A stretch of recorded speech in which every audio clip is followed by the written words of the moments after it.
কখনো কি ভেবেছ কেন জীবনে এত কষ্ট আসে? কেন এমন কিছু মুহূর্ত আসে যখন মনে হয় সব কিছু হাতছাড়া হয়ে যাচ্ছে? হয়তো তখনই প্রভু আমাদের তার দিকে ফিরিয়ে নিতে চান। তিনি জানেন আমরা তাকে ভুলে যাচ্ছি, ব্যস্ত হয়ে পড়েছি দুনিয়ার মোহে, হারিয়ে গেছি নিজের ভাবনায়। আর তাই তিনি আমাদের হৃদয়ে এমন এক শূন্যতা রেখে দেন যা শুধু তারই ভালোবাসায় পূর্ণ হতে পারে। দুঃখ দিয়ে আমাদের ডাকেন যেন আমরা ফিরে যাই, কিন্তু বেশিরভাগ সময় আমরা সেই ডাক বুঝতে পারি না। আফসোসে ডুবে থাকি, অভিযোগ করতে থাকি, কেন আমার জীবনে এমন হলো?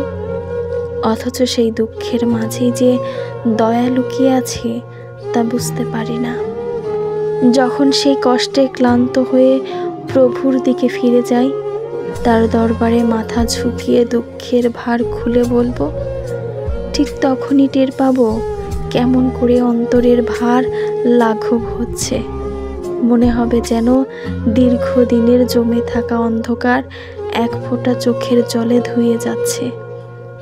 বুঝবো এই দুঃখ কোনো শাস্তি ছিল না, বরং এটা ছিল প্রভুর পক্ষ থেকে আমাদের জন্য ভালোবাসার আহ্বান।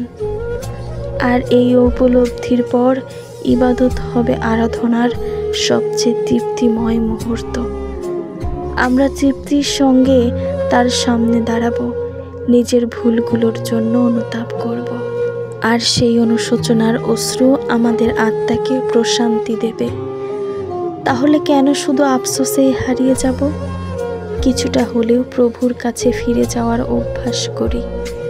তাকে ডাকি, মনের গোপন কষ্টগুলো খুলে বলি। তবে সে ডাক হৃদয়কে এমন প্রশান্তি দেবে যা দুনিয়ার কোনো কিছুতেই মিলবে না। আর যখন যা পেয়েছি তাতেই সন্তুষ্ট থেকে শুকরিয়া আদায় করি, তখন দেখব প্রভুও খুশি হয়েছেন। মনে রাখবে, তার দরজাটা সবসময় খোলা। শুধু ডাকলেই তিনি সাড়া দেবেন।